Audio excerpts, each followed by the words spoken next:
Automakers like to one-up each other in ads on who builds the toughest large pickup trucks. So the Institute decided to take a look at the safety of this vehicle class. We conducted tests to evaluate the protection to occupants in rear impact, rollover, side, and frontal crashes. So the results are a mixed bag. The Ford F-150 is the only vehicle to receive a good rating in the small overlap test, and furthermore, it's the only one to receive a Top Safety Pick award. 3 of the other trucks received acceptable ratings, and 5 of the trucks only received a marginal rating.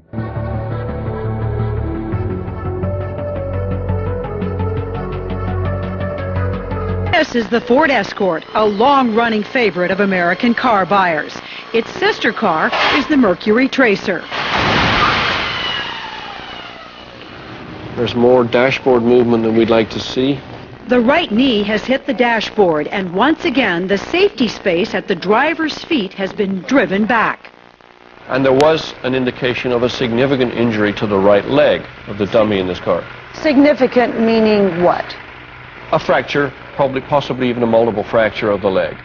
But O'Neill finds some good news in this crash that's a lesson for other companies. Virtually no movement of the steering column in the crash at all.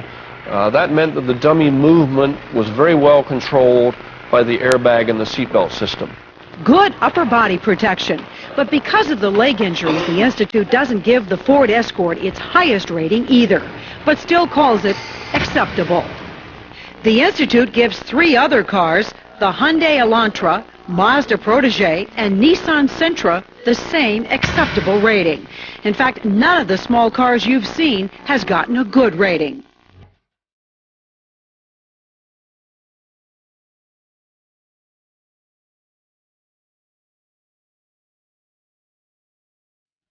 Watch what happens to another big seller, the Neon, sold by Dodge and Plymouth. In this crash, there's major movement backwards, you can see from all of this buckling. So the steering column has moved the most of any small car so far. But you see the combination of the collapsing structure, steering column movement, is just not controlling the position of that dummy, so the injury potential is significant. But it turns out there's a technical problem with the dummy's leg, so the Institute decides the Neon has to be tested again. 3, 2, 1. If you ever wondered if these cars would perform the same way in a second test, just watch the films.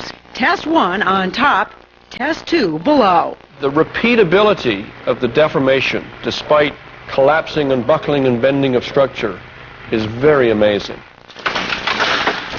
The structural damage is almost identical the second time around. I think this one is going to be very similar. And the second test shows 2 broken legs. So the Institute rates the Neon 4.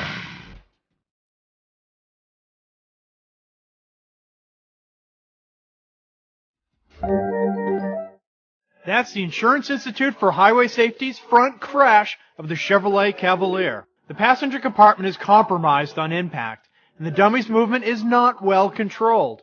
The small car earns an overall poor rating in this test. In the closer shot, you can see that the dummy rotates around the airbag and hits the windowsill. The force is enough to actually leave a dent.